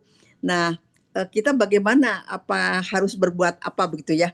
Apakah hanya dengan tobat atau dengan apa, atau kita ada sesuatu yang harus kita lakukan begitu? ketika kita melakukan sesuatu bukan dengan sengaja, karena kita tidak tahu, tidak ada hukum sama sekali. Tidak ada hukum sama sekali dari Allah Subhanahu wa Ta'ala. Jadi kalau kita mau bertobat silahkan. Sebenarnya tidak perlu bertobat, kita nggak berdosa loh. Ya, Kan ya. tobat itu ketika kita melakukan perbuatan dosa. Nah yang namanya perbuatan dosa itu kita dengan sengaja melakukan sesuatu yang dilarang. Atau dengan sengaja meninggalkan yang diwajibkan. Itu dosa. Nah kalau kita tidak ada unsur kesengajaan gitu kan. Karena lupa misalnya orang lupa, tidak sadar gitu, tidak tahu. Nah itu nggak ada hukum. Jelas hadis Rasulullah mengatakan, Rufi'an ummati al-khata wa nisyan wa mastakrahu alaihi. Diangkat dari umatku, artinya pena itu tidak boleh dipakai menulis oleh malaikat, digambarkan pena lah gitu. Karena kita mengertinya tulisan itu pakai pena gitu. Wallahu a'lam malaikat nulis apa. Malaikat dilarang menulis. Jangan ditulis sebagai perbuatan dosa. Perbuatan hambaku yang dilakukan karena tidak sengaja, karena lupa, karena sengaja, karena terpaksa. Semuanya bukan pilihan gitu. Tidak sengaja ya dia tidak sengaja melakukan. Lupa, tidak sengaja meninggalkan, tapi dia lupa. Lalu terpaksa, tidak ada pilihan. Kalau dia tidak makan, mati dia. Maka karena kondisi itu, maka dia tidak berdosa. Nah, sekarang kalau kita sempat makan di satu tempat, kita tidak tahu kalau itu ada unsur haram, ya kita makan kan. Ya, tidak. Kalau seandainya tahu, kita nggak akan mau makan itu. Belakangan kita tahu, ya nggak ada dosa di situ. Nggak ada dosa. Jadi kalau kita mau beristighfar, silahkan saja untuk menenangkan hati kita. Tapi di mata hukum, di mata Allah, nggak ada dosa untuk perbuatan yang dilakukan karena tidak sengaja. Alhamdulillah tuh. Datang ganjelan oke dah. Ya, ya, ya Allah itu apa luar biasa kalau kita perhatikan maha bijaksananya. Jadi yang namanya dosa itu apabila seorang dengan sengaja melanggar aturan dan hukum Allah. Kalau orang misalnya terlupa, nggak ada dosa. Terlupa tidak sholat misalnya sampai sebulan itu nggak dosa juga. Tidak sadar ya, misalnya dia dalam keadaan koma, ya ibu lebih tahu lah itu. Orang kalau koma gimana, di mana letak sadarnya itu. Nah sekarang koma sampai sampai berbulan-bulan. Saya punya teman dulu seorang dosen itu koma 3 tahun. Ya, dia tidak berdosa selama dia selama 3 tahun dia nggak pernah sholat, nggak pernah sahur, nggak pernah apa-apa. Koma aja 3 tahun itu. Setelah 3 tahun begitu sadar langsung meninggal. Nah itu selama 3 tahun ya lepas saja dia di mata Allah. Oh, Jangan jadi ya, ya, jadi tidak perlu diwudukan ya, tidak perlu dibantu sholat oleh yang sehat itu tidak perlu. Kalau misalnya ada juga sebetulnya kalau tidak salah, kami dulu Hamka itu kan mengingatkan kalau saya sakit sampai tidak sadar, tolong ingatkan waktu-waktu sholat itu. Kalau tidak salah saya pernah baca begitu. tolong diingatkan tuh kalau bisa beliau berpesan tolong diingatkan supaya supaya kalau dia ingat kan tolong Ya. apa ini sudah waktunya sholat. Jadi sebagai orang sakit itu kita ingatkan. Tapi kalau dia tidak ingat mau apa lagi? Bagaimana mau diingatkan kalau dia tidak ingat? Gitu. Kalau dia ingatkan. Misalnya saya dulu pernah ada seorang ulama besar di Indonesia ini, di Bandung lah tinggalnya itu. Pada waktu sakit itu saya nengok. Nah, lalu beliau itu mengatakan, nah, karena saya menganggap beliau orang tua lah waktu itu. Nah, dia mengatakan, Atian tolong bimbing saya sholat. Baik, saya bimbing itu. Jadi dia minta dibimbing. Jadi mulai dari takbir saya bacakan takbir Allahu Akbar dia ikut Allahu Akbar. Sedang sakit di rumah sakit. Tapi saya bacakan bacaan sholat semua itu Alhamdulillah Rabbil Alamin Ar-Rahmanir Rahim. Dia ikuti itu dalam hati. Belum sampai 1 rakaat udah tidur. Ya sudah selesai saja udah nggak usah dibangunin. Sudah dia sadarnya hanya sampai situ. Nah itu kalau dia memang masih sadar gitu. Nah kalau koma mau gimana ngingetinnya? Nah, gimana ngingetinnya? Memang dia tidak ingat. Ibu lebih tahu lah dibanding saya itu. Orang koma itu apa yang bisa dilakukan. Sama dengan orang tidur. Nah, kalau orang tidur bisa dibangunkan. Tapi kalau dia tidur tidur nggak ada yang membangunkan, maka dia terbebas dari kewajiban-kewajiban selama dia tidur. Selama dia tidur. Jadi, atau kita ambil contoh yang lebih ini lagi lah. Orang yang pikun, orang pikun itu, yang sudah nggak bisa lagi berpikir secara ini. Kita wajib ingatkan, misalnya Bapak, coba sholat ini udah waktu zuhur, ya sholat itu. Kadang Allah Akbar terus ngobrol lagi makan. Udah pikun itu. Udah pikun itu gimana lagi gitu. Ayo sholat, ayo sholat ya. Wudhu, wudhu, ya wudhu. Udah gitu sholat. Allahu Akbar. Baru juga takbir itu terus dia lihat ambil minuman, minum. Makan. Udah pikun itu. Allah pasti membebaskan semua itu. Karena Allah tidak akan pernah menuntut seseorang kecuali ketika akalnya masih sehat untuk membedakan mana yang harus dia lakukan. Makanya kenapa hukum Allah itu baru berlaku setelah seorang itu dewasa, akil balik. Padahal anak umur 7 tahun, saya yakin sudah tahu kalau sholat itu wajib gitu. Kalau kita ajarkan, kamu harus sholat. Kalau nanti Allah marah kalau nggak. Dia tahu. Tapi bagi Allah masih belum wajib itu. Malaikat belum menulis itu. Kenapa? Dia sudah tahu membedakan, tapi belum bisa memperhitungkan matang apa konsekuensi kalau dia tidak sholat. Jadi baru dianggap oleh Allah matang akalnya untuk menentukan pilihan saat dia sudah akil balik. Nah sekarang orang yang orang yang terganggu jiwanya misalnya gitu, nah, itu juga bebas dari segala aturan dan hukum. Atau orang yang terpaksa, tidak ada pilihan, akalnya nggak bisa memilih. Karena pilihannya kalau tidak makan misalnya mati. Mati nggak boleh jadi pilihan. Makan saja apa saja yang terlarang itu silakan makan untuk sekedar menyelamatkan itu. Jadi berarti Allah hanya akan menghukum seseorang manakala dia masih bisa memilih antara melakukan atau tidak melakukan. Kalau dia sudah tidak bisa lagi berpikir antara untuk memilih, maka sudah tidak ada hukum. Nah, termasuk tadi dia nggak ada pilih, bukan suruh milih, dia menganggap makanan itu halal, ya dia makan. Belakangan tahu kalau itu haram, ya sudah, dia nggak ada dosa di situ kan. Punten satu lagi Pak Ustadz kenging. Maka.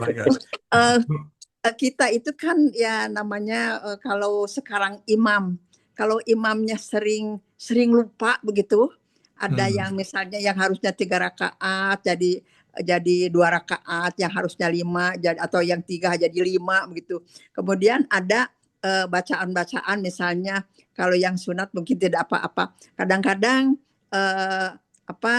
tahiyatul awalnya tidak ada begitu. Nah ini kita makmumnya harus mengingatkan, atau diingatkan misalnya tidak bisa, apakah masih boleh beliau itu jadi imam ya, atau kita lebih baik sholat sendiri begitu? Lebih baik imamnya diganti, Pak. Lebih baik imamnya diganti. Kalau memang sudah sangat sering melakukan kesalahan. Karena mungkin sudah pelupa imamnya itu. Sebaiknya diganti. Lebih, bukan sebaiknya, harusnya diganti. Harusnya Upami diganti. ini Ya, harusnya diganti oleh oleh yang lain yang masih ya. Ya, karena upami itu ayah gentosna kumaha. kecuali kalau nggak ada gentosnya, tapi insya Allah masa katakanlah imam imam di masjid maksudnya atau imam di mana nih? Kalau imam di masjid kan masjidnya harus ada gantinya itu di masjid itu. Tapi kalau misalnya kebetulan itu imam di rumah gitu ya, imam di rumah dan nggak ada gantinya, ya ya tinggal kita ikuti saja gitu, tinggal ikuti kita ingatkan gitu. Tapi kalau terlalu sering agak susah juga ini ya. Kita terlalu sering berbuat salah itu. Untung kalau hanya tidak tahiyatul awal, karena tahiyatul awal itu sunnah. Nah ya, Dia hanya tidak sunnah. Jadi kalau eh, Fatihah lupa kalau Fatihah lupa nah kalau Fatihah lupa, harus maka diulang. menurut Imam Syafi'i itu tidak sah salatnya. Kalau menurut Imam Hanafi sah, tapi tidak sempurna. Karena hadis la solata liman lam yaqra bi fatil kitab, tidak sholat bagi orang yang tidak membaca Al-Fatihah, oleh Imam Syafi'i diartikan tidak sholat itu tidak sah. Imam Hanafi mengartikannya tidak sempurna. Jadi kalau menurut Imam Syafi'i, kalau seorang sengaja, Pak, sengaja tidak membaca Al-Fatihah, tidak sah sholatnya. Tapi kalau dia terlupa, ya enggak ada, ya tinggal tinggal asal dia membaca surat yang lain, insya Allah nggak ada masalah. Jadi kalau kalau mungkin diganti, sebaik ya harusnya diganti imamnya kalau sudah sangat sering lupa gitu. Apalagi kalau lupanya sampai kadang-kadang 3 rakaat maghrib, kadang-kadang opat. Ya itu udah, udah lupanya udah kelewatan. Kalau hanya lupa bacaan itu ya, masih bisa diingatin. Ya kira sebaiknya diganti oleh yang lain. Baik, terima kasih Nuhun, Ustadz. punten Dijamin dulu lain dulu. pacarosan. Enggak, insyaallah. Baik. Jika tidak ada pertanyaan, Ustadz, walaupun sudah di penghujung kegiatan, ini saya mau ada satu pertanyaan, Ustadz, mohon izin, Ustadz. Kemarin di media TV sempat ada seseorang yang meninggal, Ustadz, dan disinyalir ditemukan surat wasiatnya dia yang diselipkan dalam Al-Quran, walau alam benar atau tidaknya, tapi saya mendengar seperti itu. Jadi isi surat wasiatnya itu dia mewasiatkan agar semua kendaraan yang dia miliki itu dijual dan dibangunkan masjid. Saya tidak tahu seperti sebanyak apa, saya nggak tahu. Cuman saya ingat juga ada satu keterangan dari Ustadz juga bahwa dalam sebuah hadis seseorang meninggal itu kan namanya terputus kecuali 3 itu Ustadz ya. Cuma 3. Apakah seseorang berwasiat itu jika hartanya dia berwasiat seperti itu, apakah dia amalnya akan mengalirkan pahala? Karena kan kita nggak tahu tuh dia meninggalnya kapan ketika menulis itu, Ustaz. Ketika menulis itu dia tanggalnya tidak jelas.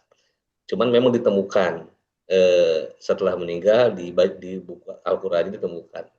Jadi dia menulisnya entah kapan beberapa waktu sebelum meninggalnya tidak diketahui. Terus jika memang itu bisa dilakukan, apa bedanya dengan waris? Dan mana yang lebih baik? Apakah tidak lebih baik ketika hidup saja dijual terus dibangunkan masjid? Itu jelas menjadi sebuah amal yang akan mengalirkan pahala wakaf begitu Ustaz. Itu Ustaz mohon penjelasannya. Ya, tentu berbeda sekali apa antara hibah dengan waris. Kalau hibah itu sesuatu yang diberikan pada saat dia hidup, pada saat seseorang itu hidup. Sedangkan waris itu harta yang akan dibagikan setelah seseorang meninggal.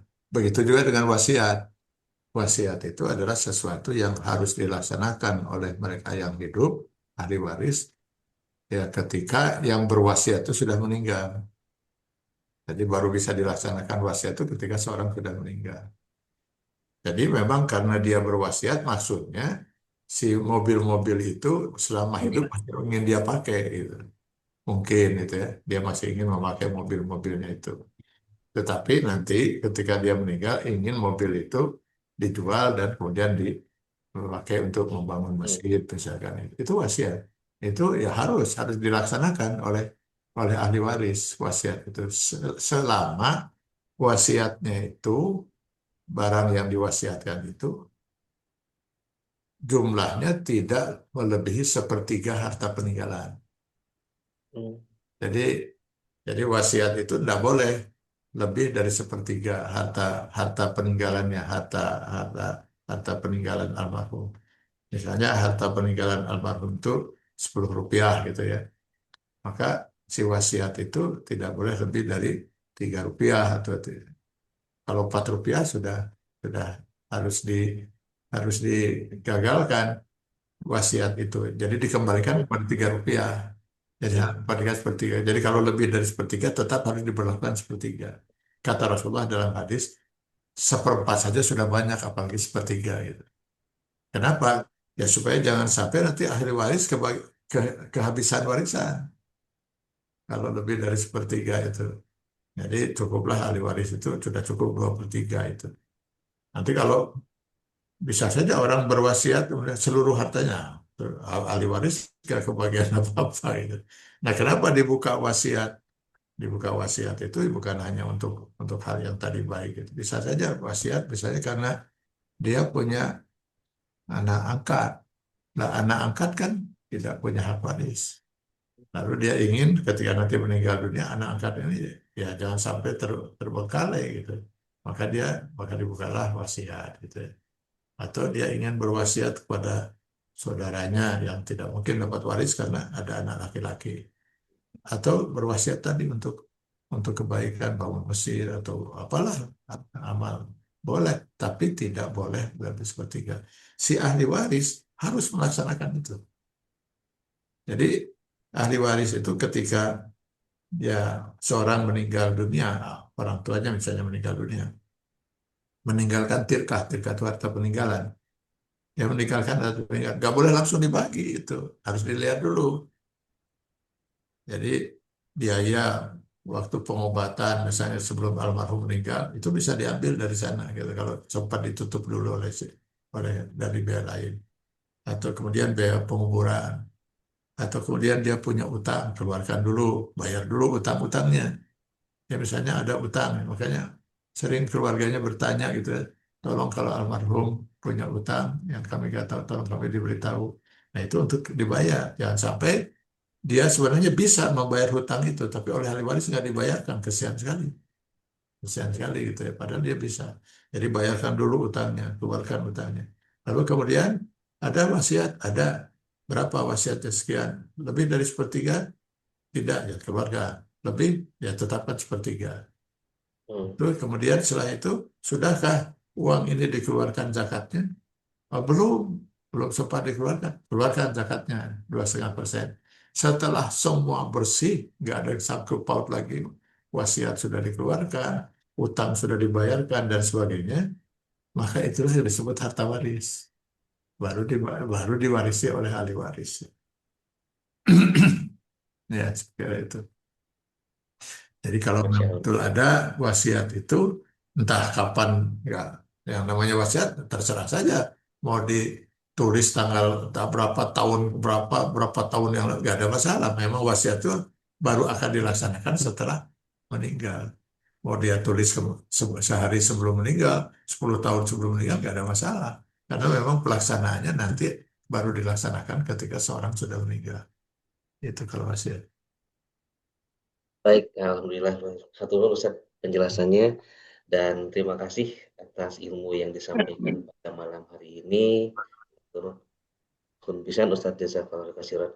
Baik, kita sudah tiba di penghujung, bahkan sudah melebihi waktu. Izin Ustaz, mohon perkenannya barangkali sebelum ditutup untuk memimpin doa singkat untuk kita semua, Ustaz. Dan juga tidak lupa untuk saudara di Palestina dan juga untuk saudara kita kaum muslimin yang saat ini terkena musibah di Sumatera, Ustaz. Ya, marilah kita doakan saudara-saudara kita Palestina maupun yang saudara kita di Sumatera Utara, Sumatera apa Aceh ya, Ya, di Aceh dan juga di Sumatera Barat. Untuk mereka yang meninggal yang sudah 800 lebih,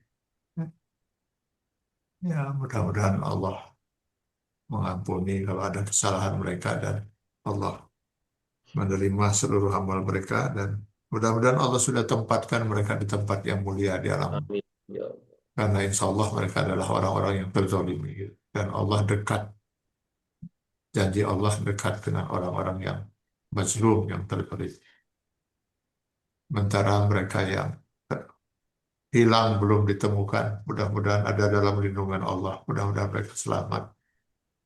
Lalu kemudian mereka yang kehilangan harta, kehilangan rumah, kehilangan tempat kerja, harta semua terbawa hilang. Saya nggak membayangkan betapa beratnya ujian mereka itu. Mudah-mudahan mereka diberikan kesabaran dan Allah berikan rezeki yang Amin ya Allah. penggantinya yang lebih banyak lagi. Auzubillah syaitanir rajim. Bismillahirrahmanirrahim. Alhamdulillahirabbil alamin. Wassalatu wassalamu ala asrofil mursalin wa ala alihi wa sahbihi ajmain. Allahumma lakal hamdu kulluh wa lakas syukru kulluh wa ilaika yurja'ul amru kulluh wa ahlun anta an tuhmad wa ahlun anta an tu'bad wa anta ala kulli syai'in qadir. Allahumma ja'alna indal bala'i minas sabirin. Allahumma ja'alna indal bala'i minas sabirin. Allahumma ja'alna indal bala'i minas sabirin wa indal ni'mah minas syakirin wa indal jaza'i minal faizin. Allahumma ighfir lahum warhamhum wa afihim wa'fu anhum wa akrim nuzulahum wa wasi' madkhalahum wa Amin. ghsilhum bil ma'i was salji wal bard wa nakkihim minal khataaya kama yunqqa as-sabul abyadu minad danas Amin ya Allah. wa abdilhum daran khairan min darihim wa ahlan khairan min ahlihim wa qihim fitnatal qabri wa azabin nar. Allahumma la tuharrimna ajrahum wa la tuftina ba'dahum waghfir lana wa lahum. Allahumma ighfir lil mu'minina wal mu'minat wal muslimina wal muslimat al ahya'i minhum wal amwat innaka karimun mujibud da'wat ya rabbal alamin. Allahumma ja'alil kubura ba'dal firaq min hadhihi dunya khairu manazilina. Allahumma ja'alha riyadan min riyadil jannah wa la taj'alha hufaran min hufarin nar. Rabbana atina fid dunya hasanah wa fil akhirati hasanatan wa qina azaban nar. Wa adkhilnal jannata ma'al abrar ya aziz ya ghaffar ya rabbal alamin. Allahumma innaka qulta wa qawlukal haqqul mubin ud'uni astajib lakum. Allahumma inna hadhihi du'a wa minkal ijabah wa la hawla wa la quwwata illa billahil aliyyil. Subhana rabbika rabbil izzati amma yasifun wa salamun alal mursalin Walhamdulillahirabbil alamin. Amin. Amin ya Allah ya Rabbal alamin. Alhamdulillah rabbil alamin, hatur nuhun Ustaz atas doanya, dan insya Allah kita semua mengaminkan. Allah insya Allah mendengar, dan semoga Allah jadikan malam ini malam diijabahnya doa-doa kita semua, dan juga semoga saudara-saudara kita di Palestina dan juga tentunya di Sumatera, saudara-saudara kita yang saat ini sedang ada dalam penderitaan, sedang ada dalam kesulitan, kesusahan, Allah mudahkan semuanya. Allah datangkan semua pertolongan yang dibutuhkan di sana, dan segera Allah lepaskan mereka dari segala macam kesulitan, dan Allah kembalikan semuanya seperti sedia kala kembali. Amin amin ya Allah amin. Dan juga semoga kita semua yang ada di tempat kita Allah hindarkan dari segala macam bala musibah, dan Allah lindungi kita dari semua hal-hal yang menyedihkan kita semua. Amin ya Allah rabbal alamin. Baik para hadirin semua, jamaah semua, kita sudah tiba di penghujung kegiatan. Semoga Allah jadikan malam ini malam taufik dan hidayah untuk kita semua melalui ilmu ini disampaikan oleh Ustadz, dan semoga Allah mudahkan kita untuk dapat memahami dan mengamalkannya, wabil khusus dalam urusan bab keikhlasan yang tadi potensi yang merusak keikhlasan adalah riya. Semoga Allah mudahkan kita untuk berjuang agar amal-amal kita tidak diganggu munculnya oleh potensi-potensi riya yang tadi. Walaupun targetnya tadi kata Ustaz adalah 1% ya, 1% gitu yang nomor 2 itu. Baik, amin ya Allah rabbal alamin. Insya Allah kita akan bertemu kembali pada hari-hari yang akan datang. Mohon maaf atas segala kekurangannya. Kita tutup dengan doa kifayatul majelis bersama-sama. Subhanakallahumma wa bihamdika asyhadu an la ilaha illa anta astaghfiruka wa atubu ilaik. Walhamdulillahirabbil alamin. Billahi taufiq wal hidayah. Assalamualaikum warahmatullahi wabarakatuh. Waalaikumsalam warahmatullahi wabarakatuh. Ustaz.